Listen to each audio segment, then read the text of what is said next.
Hello and welcome to another episode of Chats with Chip. I'm your host, Chip Griffin, the founder of Saga, the Small Agency Growth Alliance, and I'm delighted to have with me one of my most frequent guests, a very smart individual who always has great insights for us, Karen Swim of Solo PR Pro. Welcome, Karen. Thank you, Chip. It's always great to be with you. And I'm going to apologize to your audience because I do have the flu, but the flu could not keep me away from doing your podcast. That's how much I like you. Well, I appreciate that very much, and the feeling is mutual, and I'll remember that if I catch the flu the next time I'm on your show, I will Yes. power right through and not even hesitate. So, but I think it is important to have the conversation we're going to have today because Yes. we are both talking with a lot of solos and small agency owners who are concerned about the current environment, and there are all sorts of things to be worried about if you're a business owner right now, and it doesn't even matter what your political views are, those kinds of things. There are a lot of economic issues. There are the Yes. political issues that certainly are getting a lot of headlines right now. There are societal issues. There's all sorts of stuff going on, Yeah. and so it's really a chaotic environment to be running your business in, and a lot of this is having a direct impact on public relations, communications, marketing, the specialties that we work with on a day-to-day basis. So I think it'll be interesting to have a conversation about how do you cope with this chaos in the moment? How do you, if not thrive as a business, at least survive as a business as you're navigating your way through it? So I'll throw the floor open to you for thoughts that you may have. Yeah, it's a really difficult time. And as you noted, especially for those in the communication professions, because so many of the pillars that are integral to the work that we do, we're seeing such a chaotic landscape. Social media platforms, there's so much chaos, and there's a lot of exiting from those platforms and people, pushing back against them. So if people are spreading out on more social media channels, and not really being engaged anywhere, how do you use that tool now in 2025 to reach your audience, your publics? We're also seeing the media landscape just go through an incredible shifting.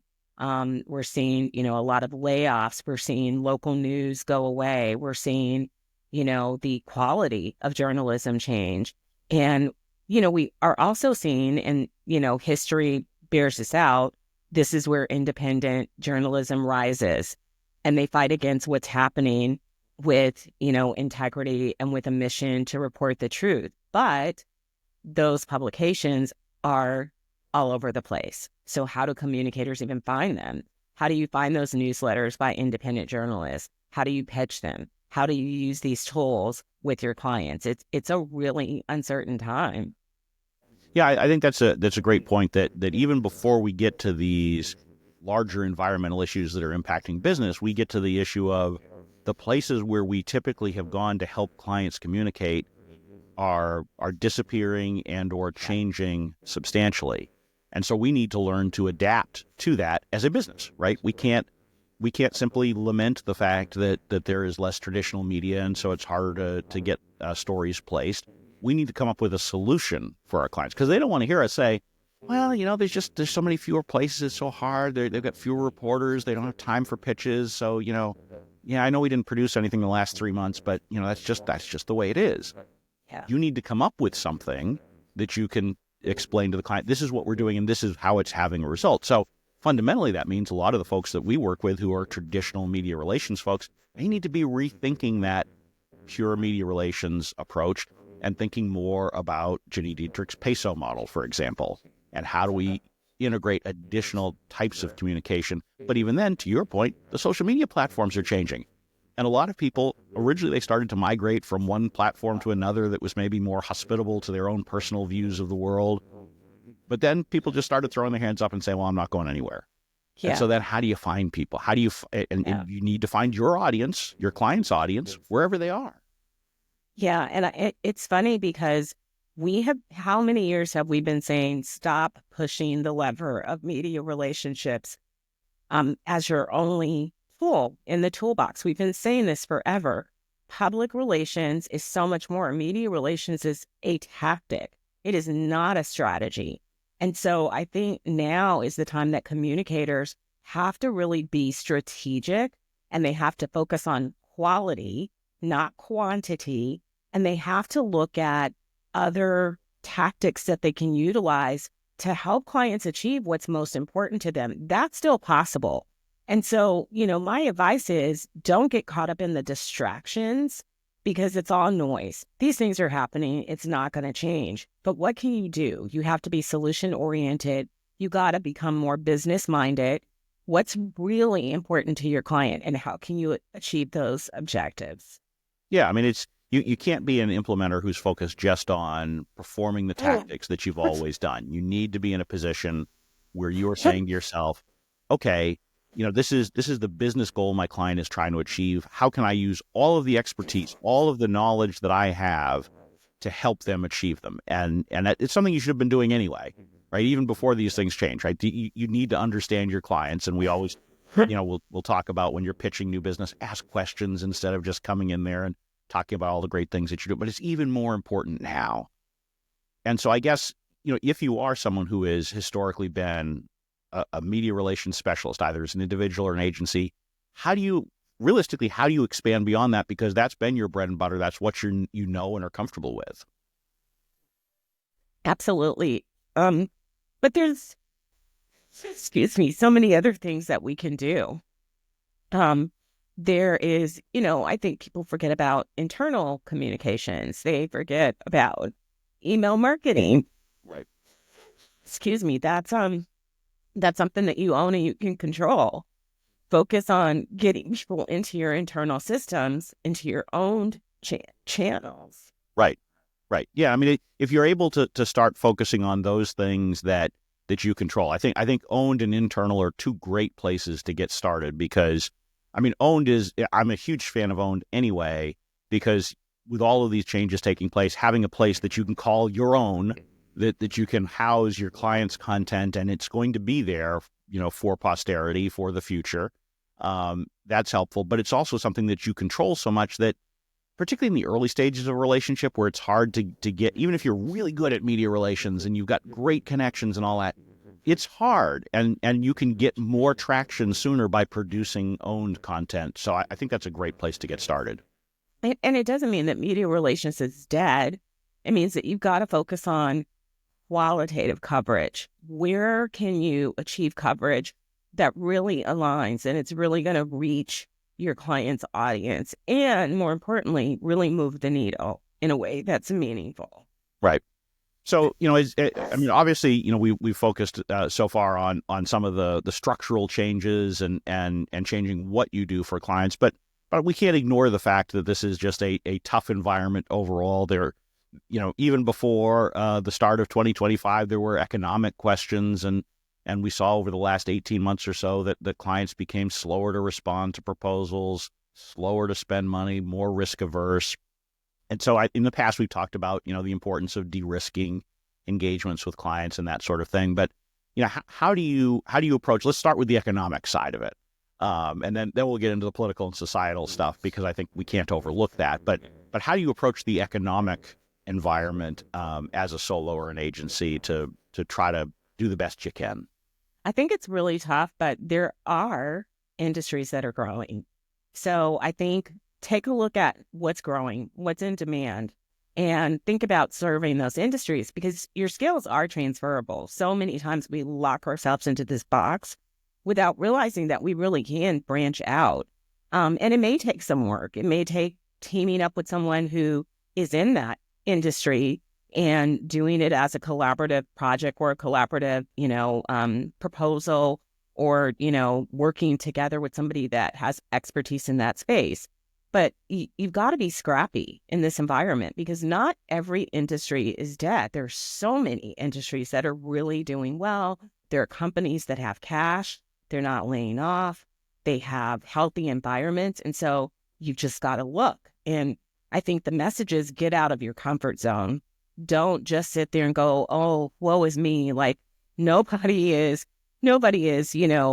hiring outside contractors, and nobody's spending money, and it's so hard and all the, nope. Then you got to sit down and do the research and dig in and figure out, okay, where are the fish at?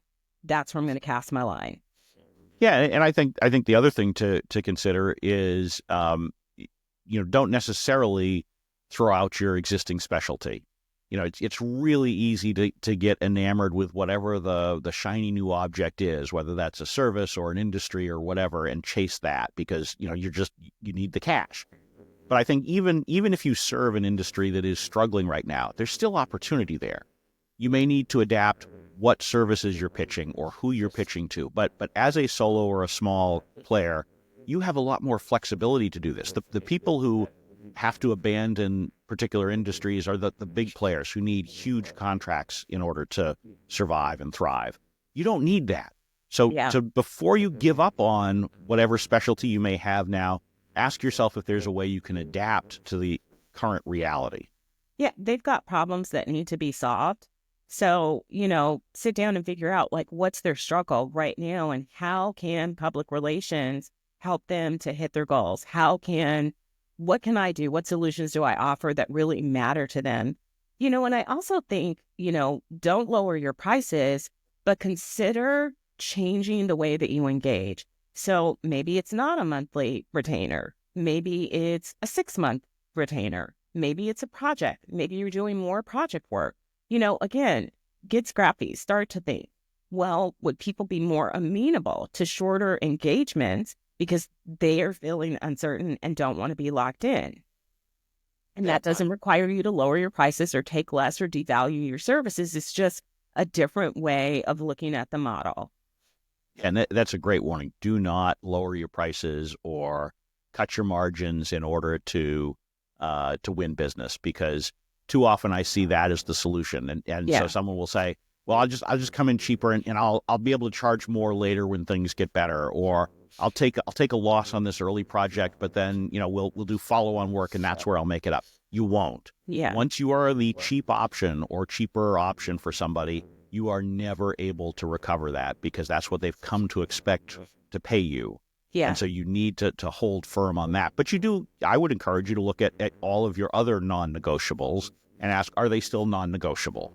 Because if you have a requirement that I'll only do this size minimum engagement or this amount of time, only annual contracts, if those are things that are truly non-negotiable to you, fine, understand that increases the risk and so may be harder to sell in the current environment. If you're able to back down on some of those while still doing profitable work that makes sense, that might be something to consider. Yeah. I also think that we have to amp up business development. We get lazy. You got a roster of clients and you do the work and, you do business development when you need to, which has always been a bad strategy. You should be doing business development consistently, no matter how many clients you have, full stop, because you've got to have a pipeline. And when you have a pipeline, that means some people are going to be at, the point where they're ready to pull the trigger. I think what's happening now is we're seeing a lot of people do business development and they're just at top of funnel. Well, all those people are not going to go through the funnel immediately. So it may take time, which is if you do business development all the time and continue to manage and nurture those relationships, then you're going to move people through the pipeline. So get smart about sales.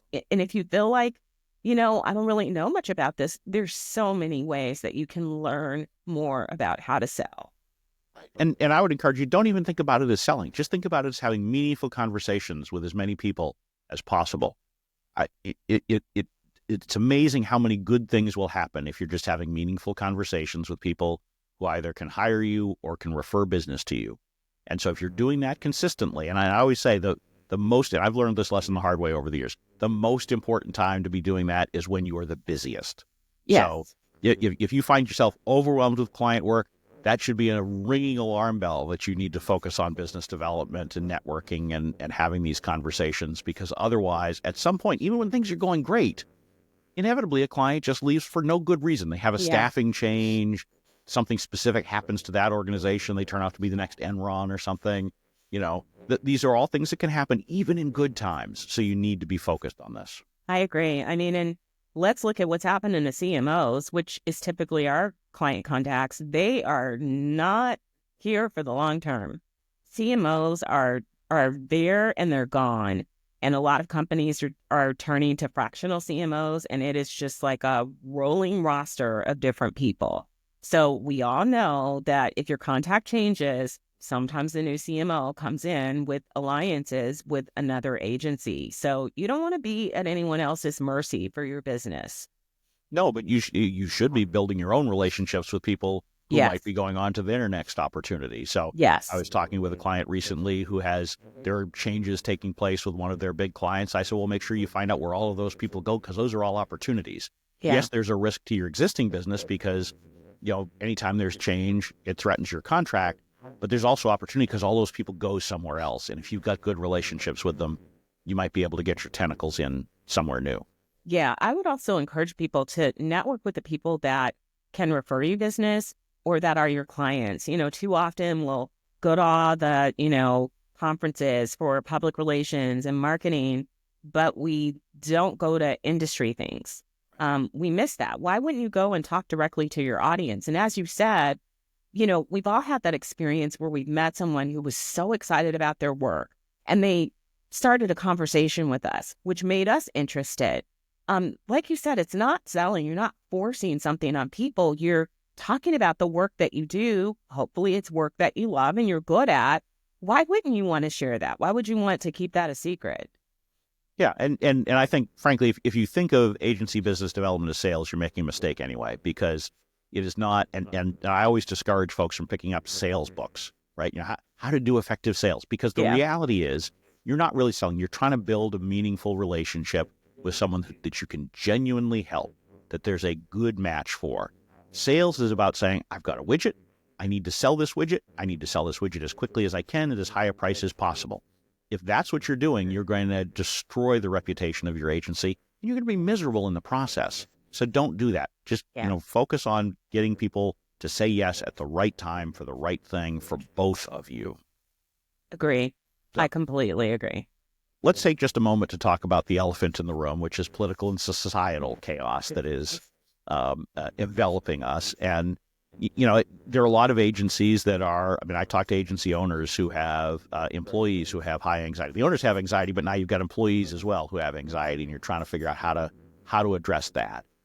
You're dealing with clients who are uncertain, or maybe they're making big changes. And obviously, in the news as we record this, there's been a lot of discussion around DEI programs. Yeah. And there are a lot of agencies that historically have done a lot of work in the DEI space. And I've had some of them, our clients, and they come to me and they say, what should we do?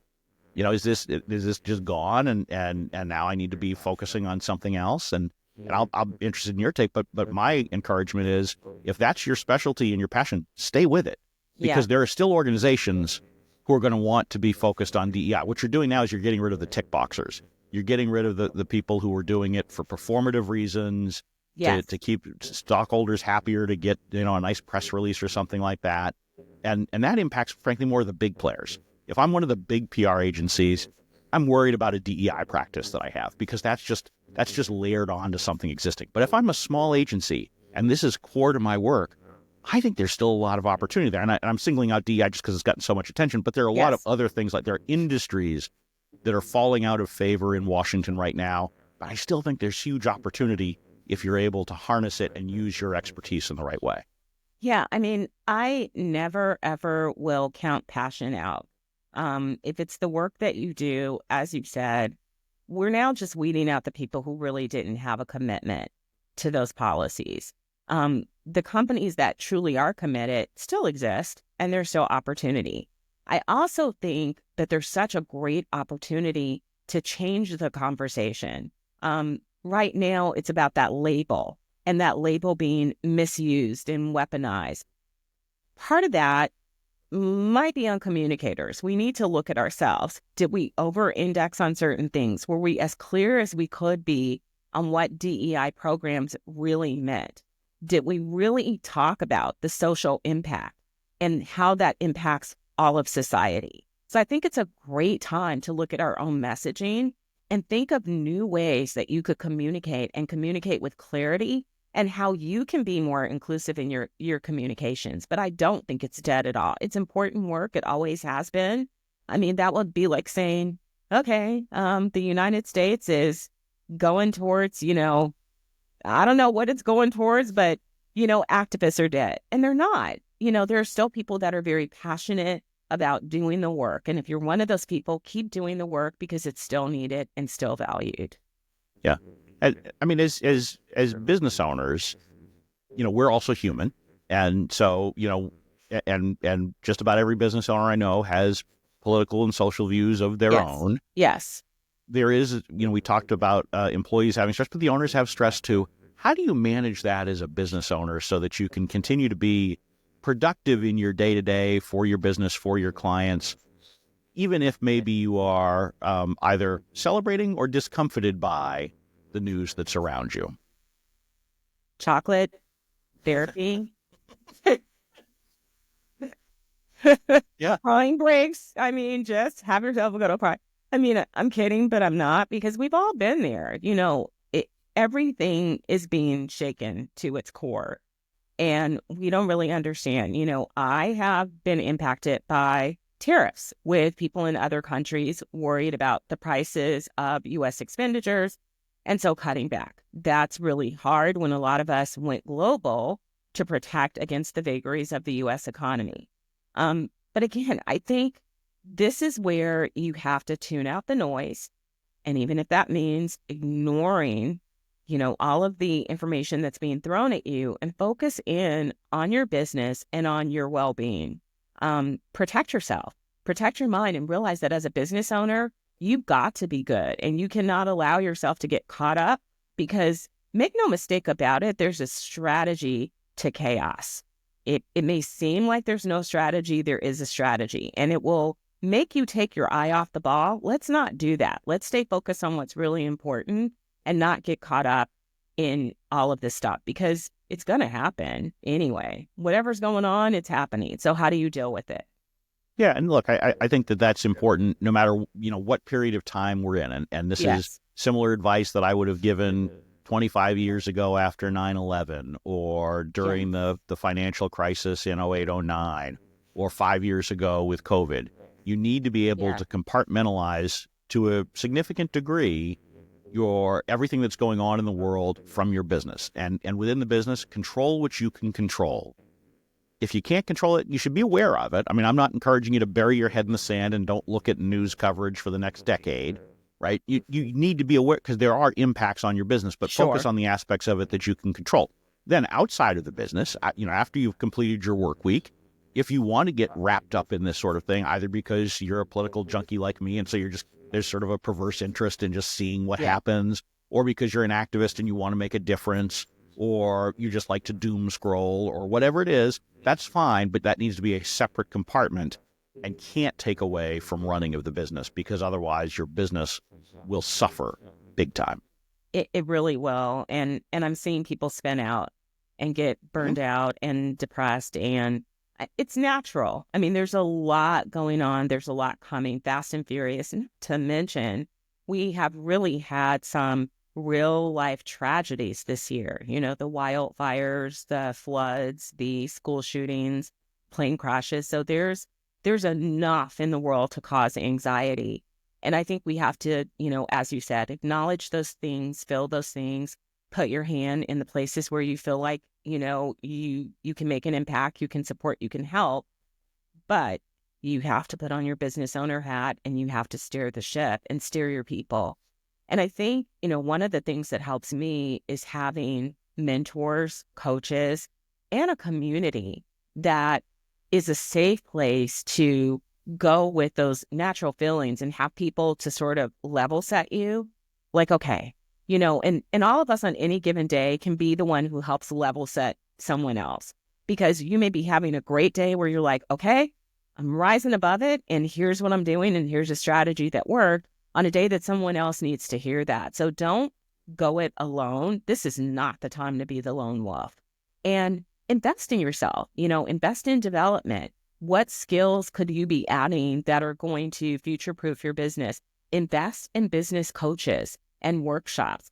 Turn to people that are experts that can help you to navigate through these times. I mean, that's an investment that has a huge ROI. So again, you're not by yourself, and it may seem like "Ugh, should I really be investing in things when the economy is so bad?" Yes. Just like we tell companies when times are hard, don't cut marketing. Same Yeah. thing.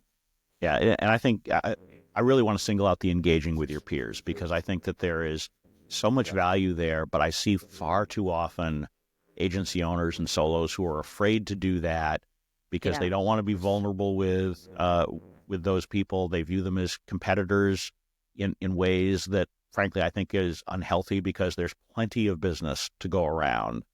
And the reality is that most of the people we think of as competitors don't think of us as competitors. So take a deep breath and try to find out how you can engage with them, whether that's informally, just because you pick up the phone or send an email and say, hey, let's have coffee, let's have a Zoom conversation, whatever, let's catch up. Whether it's joining a more formal community like Solo PR Pro, all of these things are really helpful to you, and you want to take advantage of that, because there's a lot that you can take from just everybody saying, yeah, we're in the same boat. I mean, Yeah. even if they don't have the answer for you or the advice for you, just knowing that there are other people going through the same thing Yeah. is therapeutic. That affinity is so important too, because friends and family can empathize, but unless they're in this line of work, they don't truly get it the way that your peers do. So why wouldn't you utilize that resource? There's something really powerful about sharing with people who get it, who understand the job, who understand the challenges, and can be supportive and help navigate. I mean, even brainstorming, I've seen this Mhm. happen in solo where people are like, okay, I need some ideas. And, that group thing produces things and inspires them like, wow, I never thought of that. Because you can be staring at a problem and not see the solution right in front of you. So, yeah, tap into community. Yeah. And to that point, I will harp on something that I like to rant about, which is, if someone asks to pick your brain, say yes. Yeah. I mean, I see too much of this. Oh no, I don't have the time for that, or oh no, if you have to pay me for my time. Look, you can't let people take advantage of you. And if they call up Right. and ask to pick your brain every week or every month, okay, no, that's a problem. But if someone calls up every 2 or 3 years and says, "Can I pick your brain?" Please try to say yes, because you'll get just as much out of that as they will. Yeah. And so it's a great way to commiserate with people, to do some market research, to hear what's going on. Just take advantage of those opportunities, because, you can get so much value out of it. Oh my gosh, I completely agree. And the person that's asking you questions can re-energize you. Mhm. I had a bunch of those kind of meetings this week in spite of being sick. That just really like lit me up. And I learned things from each person and I got excited and it inspired me to think of something that I didn't think of before. So I agree with you. We've got to move away from that mindset. I think, that kind of popped up with hustle culture. Like, we're not there. Let's move Yeah, past that. yeah, yeah. And I mean, there's all sorts of problems with true hustle culture, but I Yeah. think that, yeah, I'm not going to go on that rant today, because we would go another half hour if I go down that rabbit hole. So, but just be helpful to your fellow communicators, whether they're in house or solo or agency or whatever, and there will be value to come back to you. Maybe not today, maybe not tomorrow, but eventually, and that's how you grow your business. So, well, Karen, I really appreciate you powering through and taking the time to Thank share your you. insights.